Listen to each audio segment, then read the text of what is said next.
कविता पाठ करने चाहूँगी। गुरु विषय गोटे कविता पाठ करी।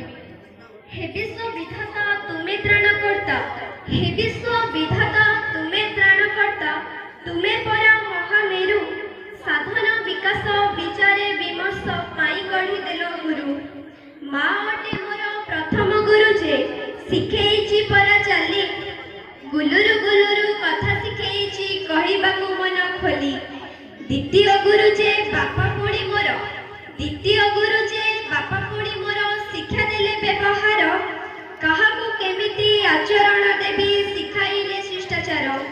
शिक्षा लभिबाकु विद्यालय गली पाइली अनेक गुरु, अध्ययन साथे चेतना विकास आरंभिला सेइठारु। परिवेश आउ परिवार मोर, परिवेश आउ परिवार मोर शिखेइछि जे भद्रता, आत्मविश्वास मु शिखिछि पक्षीठू से मोर ज्ञान दाता।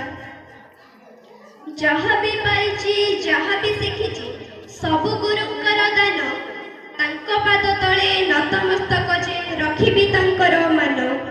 आशीषर वर्षा ढाली हेई जाऊ, आशीषर वर्षा ढाली हेई जाऊ, सदा रहु आशीर्वाद। असंभव कार्य संभव जे हुए, छुई देले तांको पाद।